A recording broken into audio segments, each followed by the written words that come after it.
Riffical Records presents the Projekt Gemineye Update with your host, Mark Anthony K.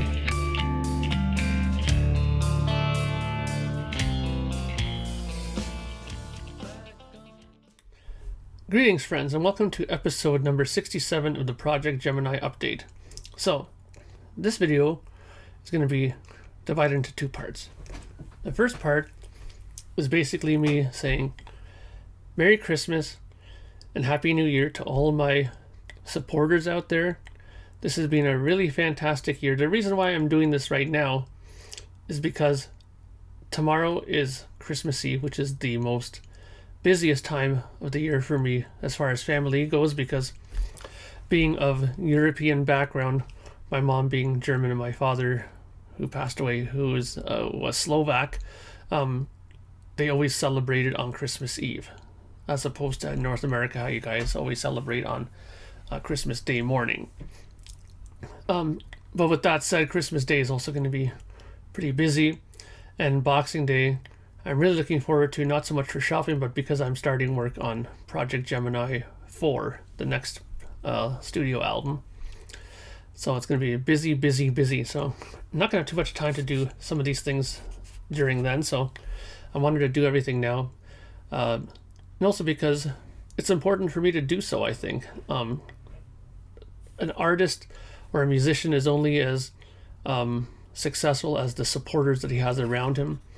And you guys have been just brilliant. Everything has gone so great. There's been more of you each month. Lots of people have been getting into the music. Lots of people have been buying even some of the old material, which is fantastic. So my heartfelt support and thank you goes out to all of you guys. I really hope you guys have a fantastic Christmas and a very happy New Year. Be careful out there. People seem to be driving crazy, at least around here. I don't know how it is in your neck of the woods, but during the holidays, especially around here, people just go crazy with their driving. I don't understand it. But in any case, I just wanted to make sure that I conveyed my heartfelt thanks to you guys, and hope that you guys get everything that you want for Christmas, and looking forward to the new year. Lots of stuff planned already, so I'm looking forward to that. So again, thank you very much for everything that's happened in 2018. Looking forward to 2019. But with that said, 2018 was a great year. A few things came out for me. This is the main thing that came out now. Right now I'm also just about finished the masters for the vinyl, so that'll be coming up very soon.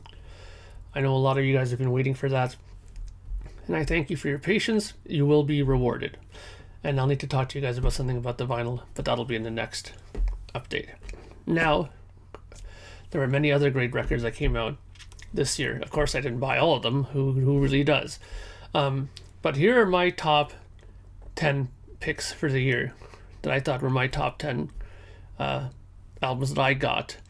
Now, a lot of them are albums that came out in 2018, and a few of them are records that were released in 2018 but might not have been actually recorded at this time. You'll see what I mean. For example, my number 10 entry for best album of 2018 is something that was done in the year 2000 but only came out now, and I'm talking about David Bowie's Glastonbury 2000. This is a really great live album. But if you take a look here, this is always my trouble here with these things.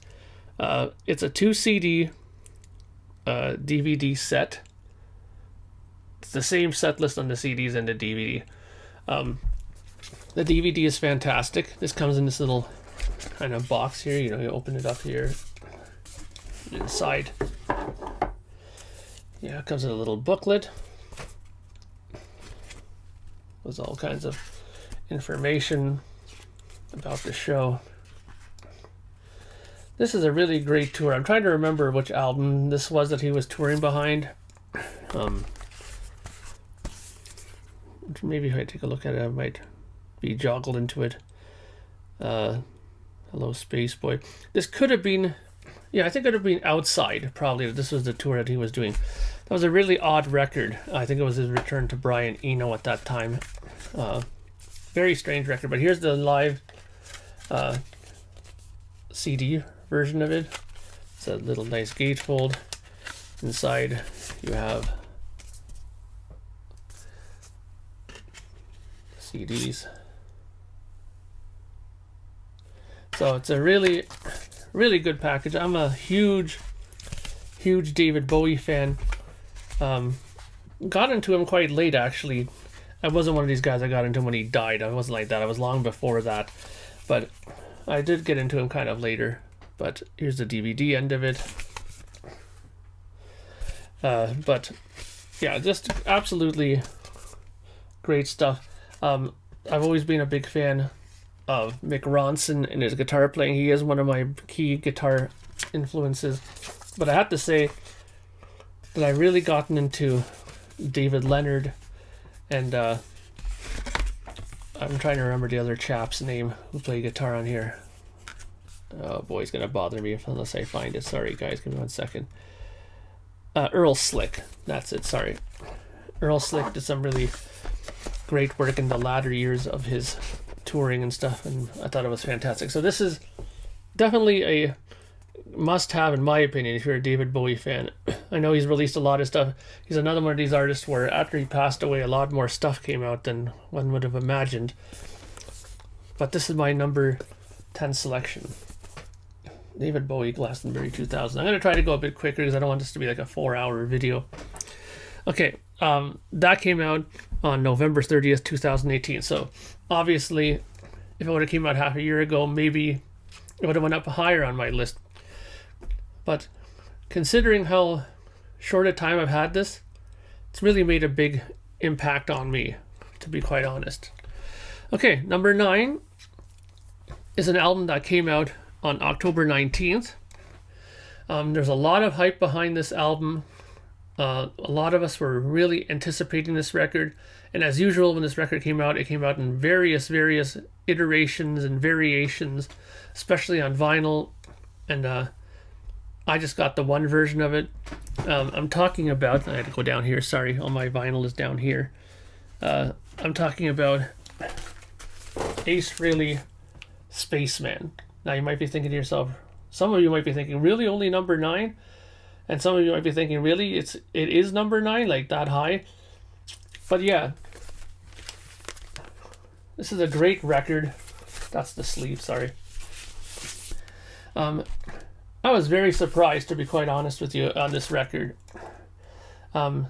Great songs, and even considering how much I listened to it when it first came out,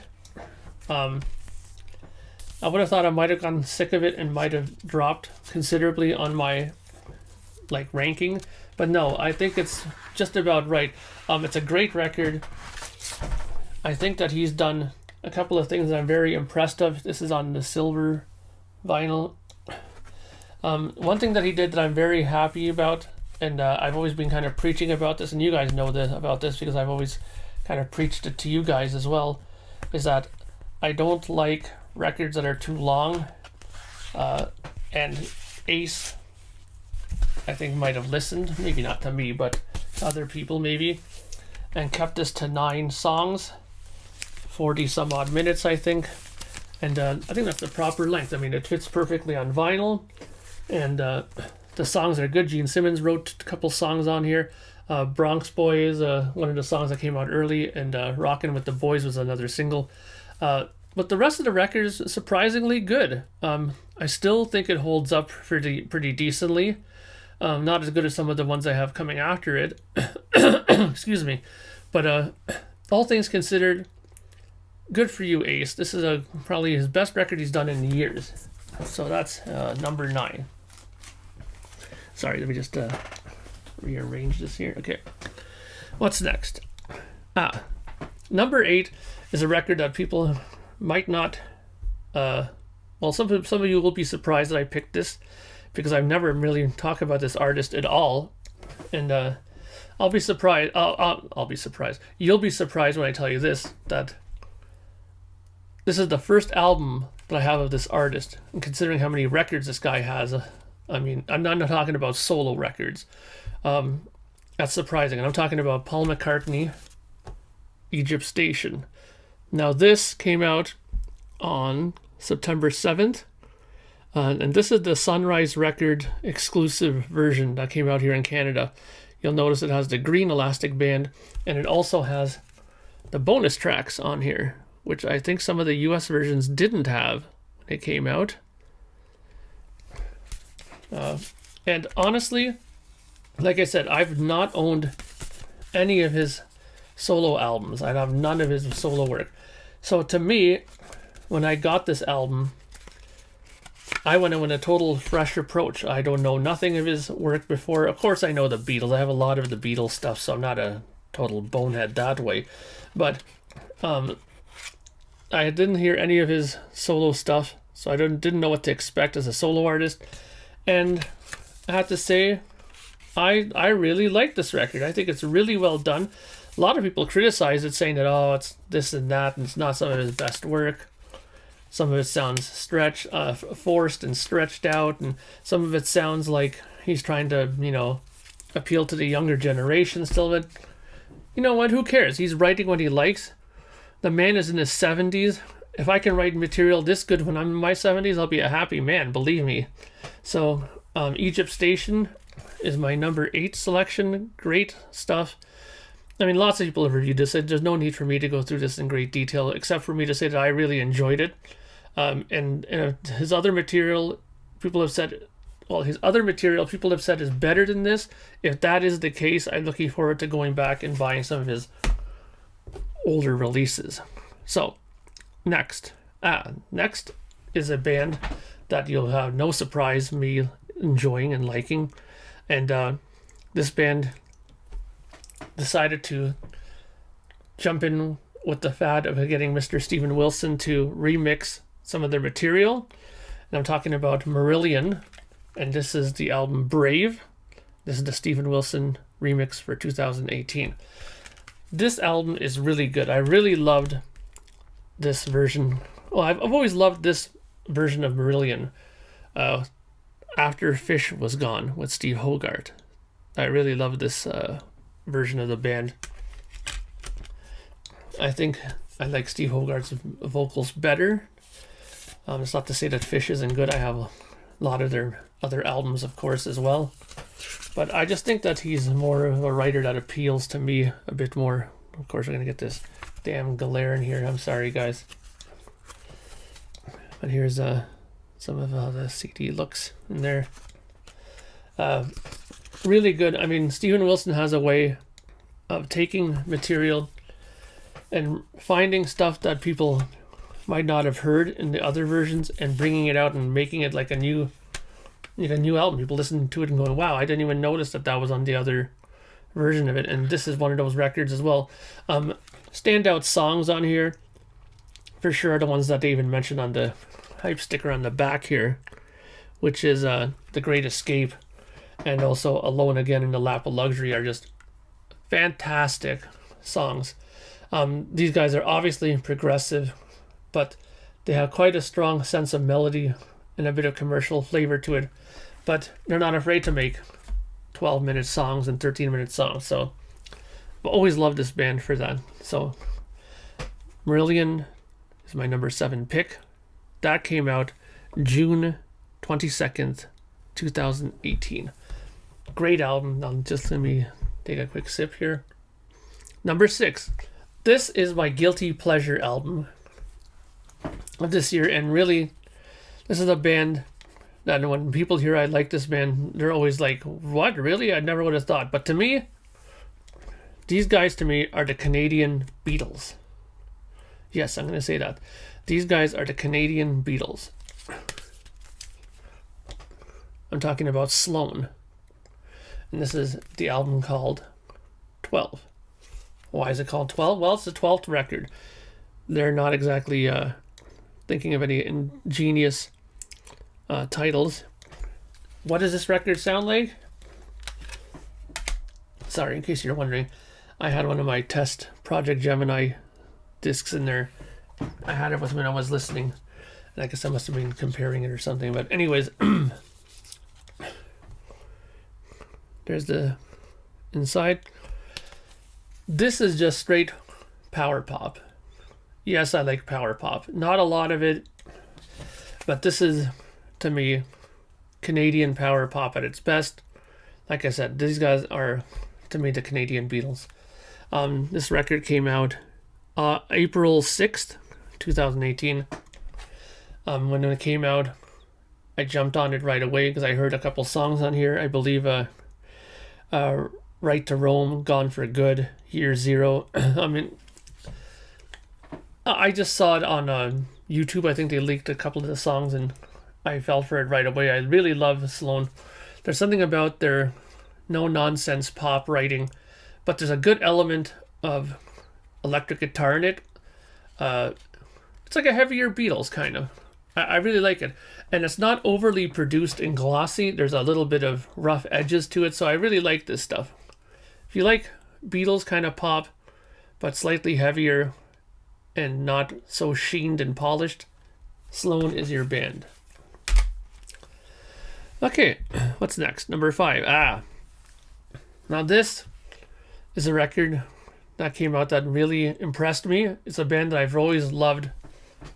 And when I heard they were coming out with a new record, I had high hopes for it, and they did not disappoint. And all you fans of this band out there, well, I'm sure will agree with me on this. That is Pineapple Thief with Dissolution. What a great effing album. What am I doing here? Oh, okay. Sorry guys, this glare is really bothering me. But there's like a little hype sticker thingy there, new album, blah blah blah.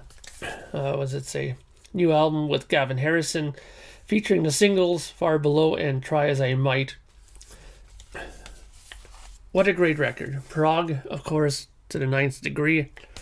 But again, not over the top noodling. There's a lot of songs within this too. The music is fantastic. Gavin Harrison on drums, you can't go wrong with him. Gavin Harrison is also drumming right now for King Crimson. He's out on tour with them. Great stuff. And again, when you have a record that comes out on this record label, which is K-Scope,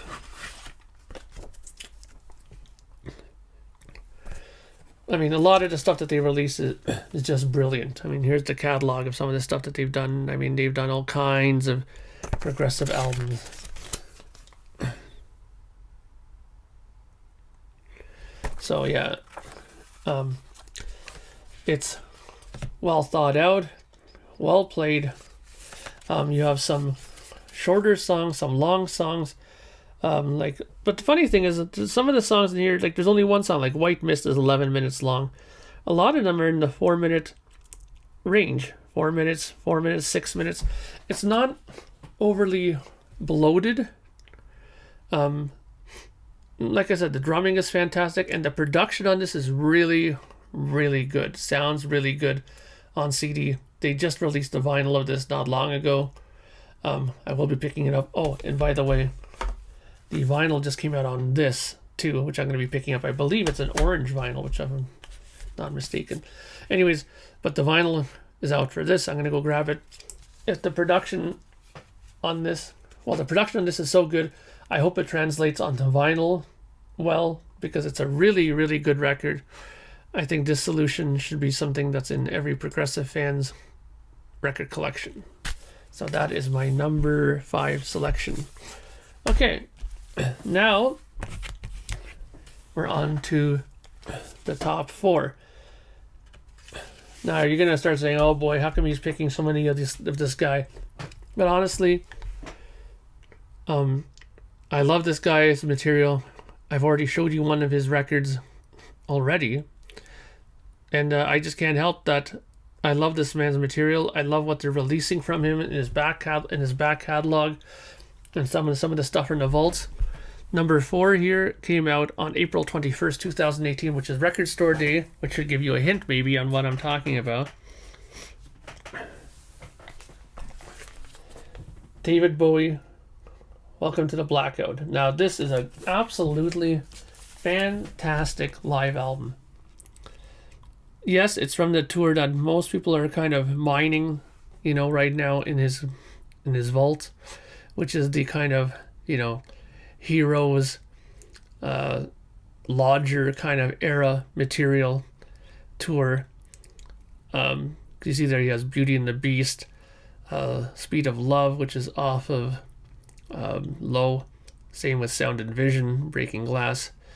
But you know, he has a lot of other stuff. He has a lot of the Ziggy stuff there. 5 Years, Soul Love, Hang On to Yourself, Ziggy Stardust, Suffragette City. Great stuff on here, and he even has, like, you know, station to station stuff. Incredible. I'm gonna ask you to have mercy on me and not to take this out. This is a triple album package. It's so thick, and it's like form fitted in here. So excuse me. Trust me when I say the labels are nothing too spectacular. It's just black labels with the song titles on it. It's a triple album package. Let's put it this way. If you like this era of Bowie, then you will absolutely enjoy this record. Now, it's not the easiest record to find. I find, at least right now. Luckily, I got it during Record Store Day. At the record stores, it's kind of difficult to find right now. If you can find a copy, get it. It's definitely very good. They also have a CD version. I also got that as well. It's the same thing, just on 2 discs. So if you're having a hard time finding it on vinyl, go out and get it on CD. It's definitely worth getting. Okay.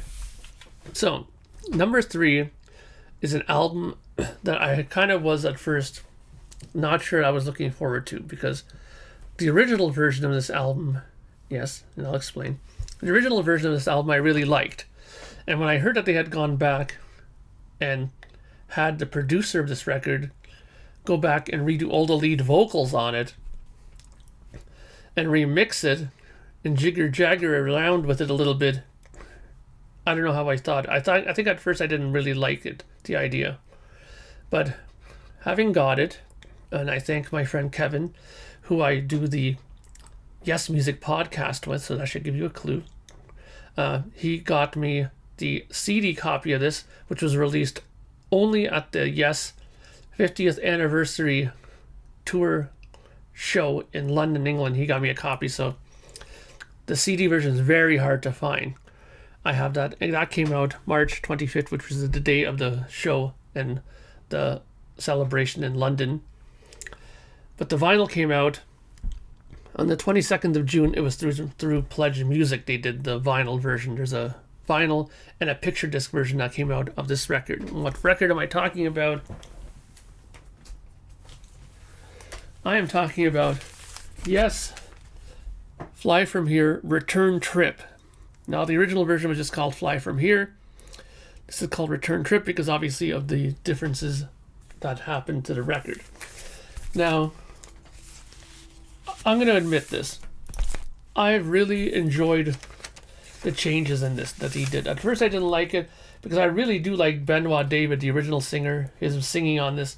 I still have some issue with Trevor Horn's interpretations of some of the vocal melodies on here that he did. I'm still going to say I like Benoit David singing better, to be honest with you. But his production that he did on here is really good. Some of the additions that he done, some of the additions in the production that he did, some of the different sound effects and some of the remixing that he did was great. Steve Howe also added some new guitar parts in some songs.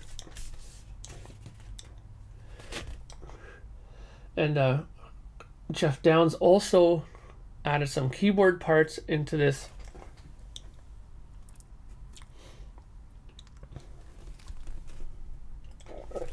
So it's a very interesting take on it. And the main thing here too that was very interesting, that everybody was up in arms about, that they wanted to hear right away, was they added a song on here.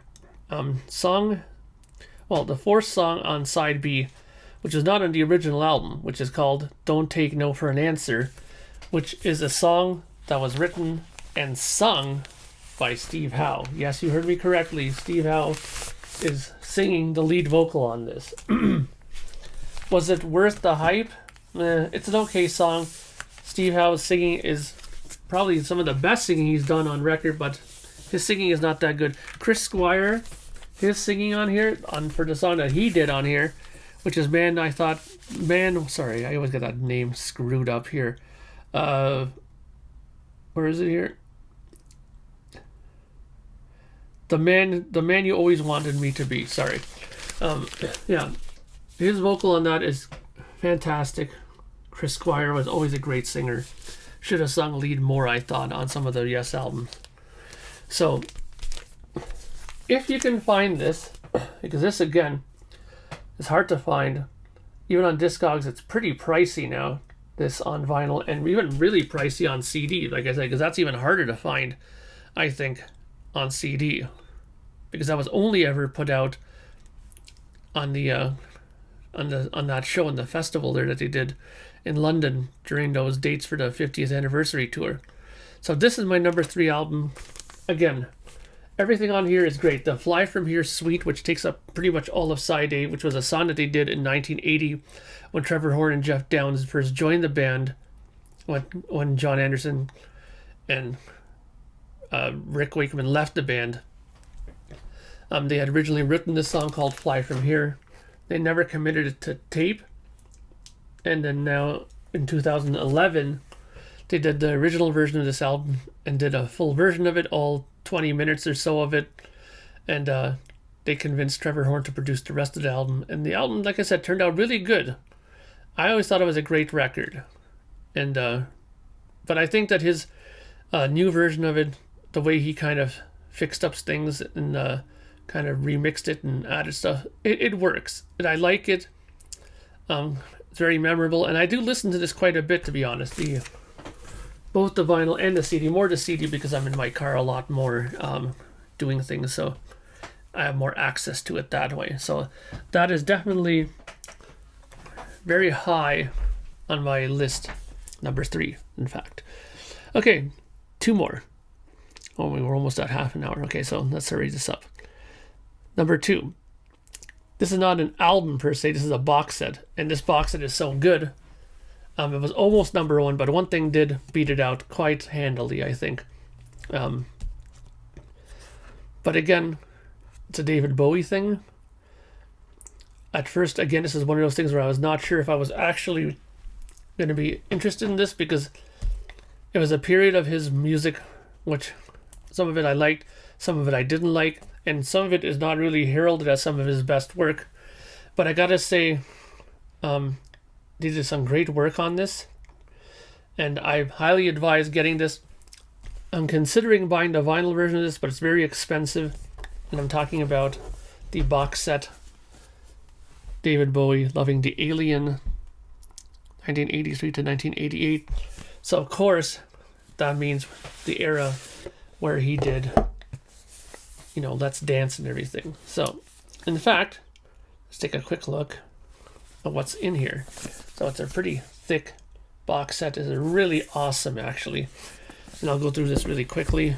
You get Let's Dance.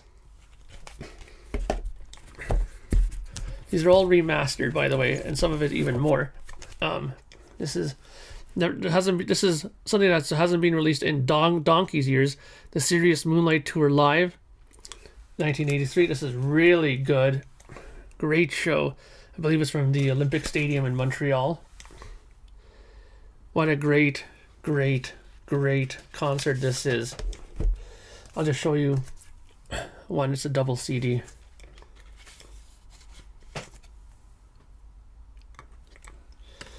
Absolutely brilliant stuff. I was surprised because, like I said, that album is not really my favorite, Let's Dance, but it has grown on me. Nile Rodgers' production is impressive, to say the least. Next we have Tonight, which is a record that a lot of people do not like still. It definitely isn't his strongest material, but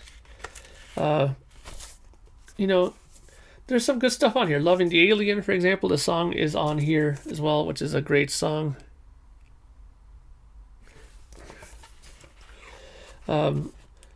So it's not all a waste. And what I love about these box sets is how when you buy the CD version, they have like these miniature vinyl albums that they give you.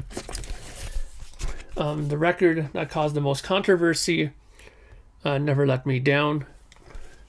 Yes, this is a total 80s sellout type of record for Bowie fans. Bowie fans usually hate this record. And because of that, they went back in with one of the record producers that was involved with this in the early times. I think it might have been just been maybe an engineer or something. But they redid a new version of it. Never Let Me Down 2018. He literally went in and redid pretty much everything. Added real drums where there was drum machine. Total remix, everything on this. It's vastly improved from the original, to the point of where I say that people who found it unlistenable, the original, find this very listenable now. Then you have the Glass Spider Tour live in Montreal. So I'm not sure if that other one was in Montreal. I might have mixed it up with this one. But this is a pretty interesting live show. Not as good as the other one, but decent. Then you have this, which I think is a little bit of a waste in my opinion, which is Dance. This is like a bunch of 12-inch remixes of various songs. And of course, one of the things I love about these box sets, and every one of them that he's done for every segment of his career, he's put out a Recall album, and it has various different singles, as you can see. The single version of Let's Dance, there's all kinds of different variations on here. And you also have you have like stuff from Absolute Beginners and stuff like that on here as well. So that's great. You have some of the things that you might not have had available for a long time are now on here for you to listen to. Like there's different remixes of different songs. So that's great. And the big thing that I love about these things is the book that comes with this. It's really good. As you can see here, it has like even complete notes on the sessions and how they redid stuff. You have news articles on here. There's all kinds of great detail in this. So for me, this was a no-brainer actually. This would have been number one for me for this year if one other album had not come out. And we're going to get to that right now because I'm running kind of long here on this video. So let's hurry this up here. Yeah, so have you guessed what number one might be? I know that throughout the year I've mentioned quite a few records that I've liked and enjoyed this year. And one of those ones that I really enjoyed I haven't shown yet. So let's bring that one up so you know. That box set came out October 12, 2018. Now, the number one record for this year came out March 9th.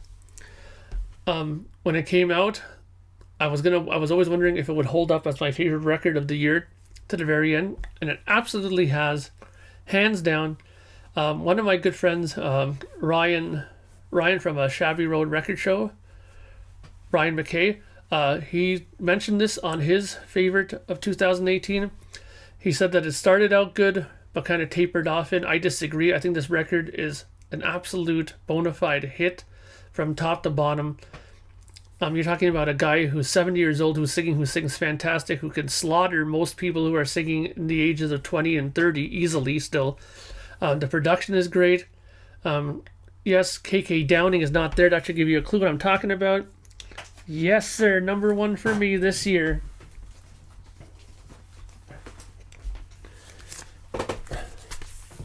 Is Firepower. Easily the best album this year. I mean, these guys absolutely knocked it out of the park. Double album. I mean, yes, I agree. firepower, lightning strikes. Great intro to it.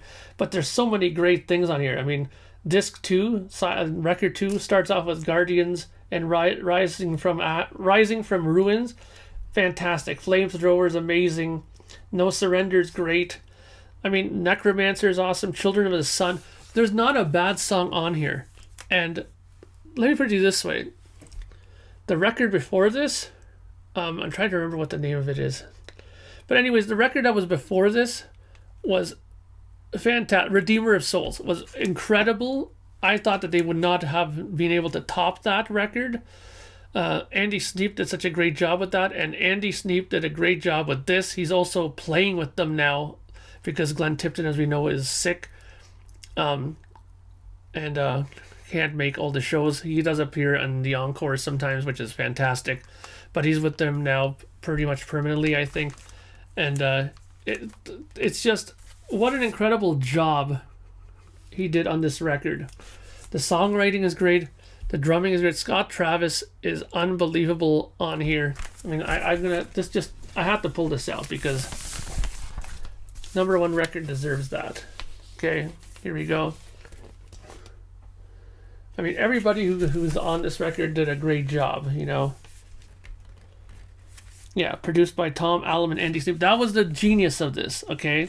Tom Allom is the guy who produced their early album, like, you know, British Steel and, you know, Screaming for Vengeance and that.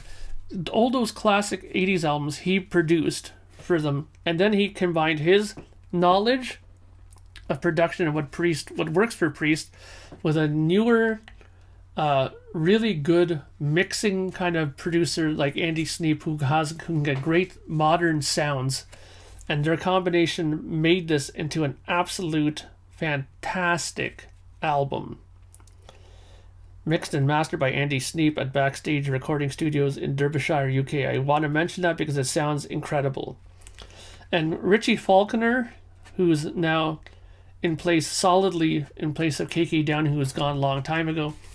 To me, sorry KK, I love KK, but I don't miss him at all because Richie Faulkner is just incredible on guitar on this album.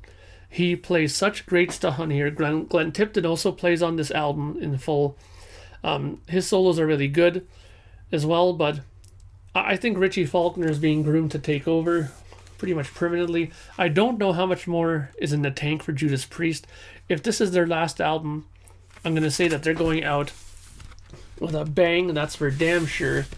Because I'm going to say that this is, like I said, this is my favorite album of the year, hands down. I don't think anything touched this year, to be honest with you. I mean, you can disagree if you want, but I really don't think that anything was better than this year. Great album. Was even pressed at MPO, which is in France, I believe, and they're one of the better pressing plants in Europe. So I was always pleased to see that. I'm a bit of an audiophile geek, as you guys know, so I look for those kind of things and try to figure out, you know, or let's put it this way, I pray that some of these records that I'm looking forward to get pressed at, you know, these nice plants, because a good pressing can sometimes make a big difference in the way a record is listened to overall, and they did a great job on this one. Once again, this is your number one record, in my opinion, for 2018. If you don't have it, go out and get it. I have it on CD, I have it on digital, I have it on vinyl. Look at that album cover.